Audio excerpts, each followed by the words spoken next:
Assalamualaikum warahmatullahi wabarakatuh. Perkenalkan, kami dari kelompok 7 ingin mempresentasikan makalah kami dengan judul Konsep Materi Genetik. Kita langsung saja ke bab 2, yaitu pembahasan. Yang pertama ada asam nukleat sebagai materi genetik. Setiap organisme hidup terdapat materi genetik. Asam nukleat merupakan salah satu makromolekul yang memegang peran sangat penting dalam kehidupan organisme karena di dalamnya tersimpan informasi genetik. Ada dua macam asam nukleat, yaitu deoksiribonukleat atau DNA dan asam ribonukleat atau RNA. Asam-asam nukleat seperti asam DNA dan RNA memberikan dasar kimia bagi semua sel. Struktur DNA berdasarkan data kimia. Model struktur DNA yang dikenal sebagai model tangga berpilin atau double helix. Menurut model ini, kedua untai polinukleotida saling memilin di sepanjang sumbu yang sama. Satu sama lain arahnya sejajar tetapi berlawanan.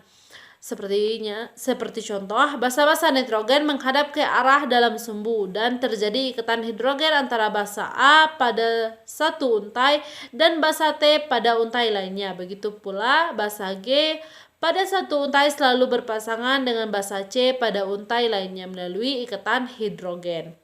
Adanya perpasangan yang khas di antara basa-basa nitrogen itu menyebabkan kedua untai polinukleotida komplementer satu sama lain. Setiap pasangan basa berjarak 3-4 dengan pasangan basa yang berikutnya. Perbedaan DNA dan RNA sebagai materi genetik. Meskipun banyak yang memiliki persamaan DNA, RNA memiliki perbedaan dengan DNA. Antara lain, kebanyakan bentuk molekul DNA adalah helix ganda. Bentuk molekul RNA berupa rantai tunggal yang terlipat. Susunan kimia molekul RNA juga merupakan polimer nukleotida. Perbedaannya dengan DNA yaitu gula yang menyusunnya bukan deoksiribosa melainkan ribosa.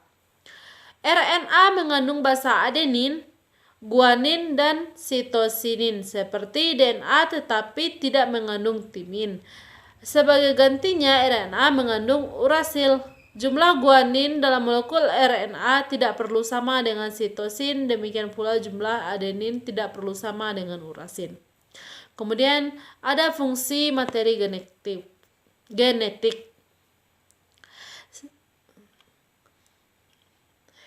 Materi genetik harus mampu menyimpan informasi genetik dan dengan tepat dapat meneruskan informasi tersebut dari tetua kepada keturunannya. Materi genetik harus mengatur perkembangan fenotip organisme. Artinya, materi genetik harus mengarahkan pertumbuhan dan diferensiasi organisme mulai dari zigot hingga individu dewasa.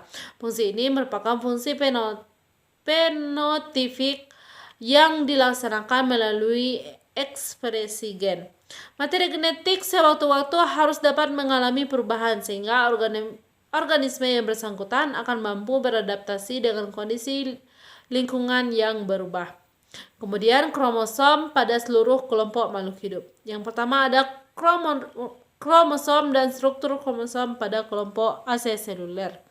Kromosom pada kelompok aseseluler berupa asam nukleat murni berupa DNA telanjang, misalnya virus. Kromosom adalah asam nukleat murni berupa RNA telanjang, misalnya retrovirus. Kromosom berupa genom asam nukleat telanjang atau asam nukleat murni karena tidak berasosiasi dengan senyawa lain.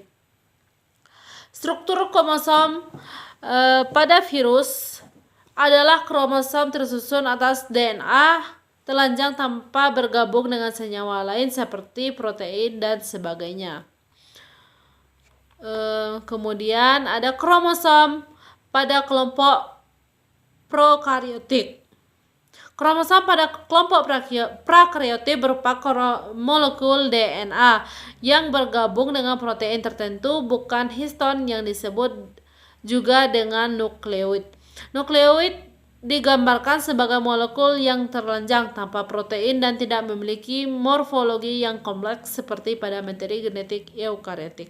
Kromosom tersusun dari molekul DNA unting ganda yang tergabung dengan protein tertentu.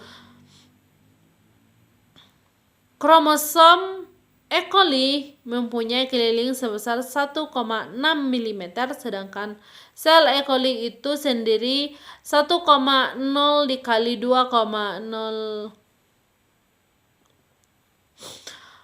Kemudian yang ketiga, kromosom pada organel eukariotik. Yang pertama ada DNA mitokondria. Mitokondria mengandung DNA dalam jumlah yang kecil dibandingkan DNA pada inti sel. Struktur kromosom mitokondria berupa molekul DNA unting unting ganda yang sangat melilit, tidak berasosiasi dengan protein semacam histon, tetapi berasosiasi dengan protein tertentu yang bukan histon dan tidak membentuk bentukan nukleosom semacam yang ditemukan pada kromosom inti sel eukariotik. Kemudian di sini ada DNA kloroplas. Kromosom kloroplas berupa DNA unting ganda terlanjang tanpa asosiasi dengan protein struktural tertentu dan sangat melilit. Struktural genom kloroplas sama dengan struktural genom mitokondria. Pada tumbuhan tingkat tinggi, ukuran DNA kloroplas berkisar antara 120 hingga 160 kb. Kemudian ada kromosom pada inti eukariotik. Materi genetik pada inti eukariotik merupakan nukleoprotein yang terdiri dari DNA, RNA, protein histon, dan non-histon. DNA terpilih melilit aktamer histon. Dalam keadaan sel sedang giat melakukan metabolisme, kromosom eukariotik tidak tampak. Yang tampak hanyalah benang-benang kromatin. Kromosom baru tampak apabila sel sedang membelah diri. Kromosom biasanya diambil pada jaringan yang sedang aktif membelah. Misalnya jaringan yang terdapat di ujung batang, ujung akar, lingkaran kambium, kelenjar, epitel, dan tulang. Kromosom terdiri dari bagian yang gelap dan terang berselang-seling. Bagian gelap disebut darah heterokromatin, yaitu lipatan nukleoprotein yang begitu padat dan bertumpuk-tumpuk. Dengan pewarnaan, bagian bertumpuk itu akan menyebabkan warna merah sehingga nampak tebal dan pendek. Bagian terang disebut dengan darah eukromatin, lipatan nukleoprotein, tetapi tidak sepadat pada bagian gelap.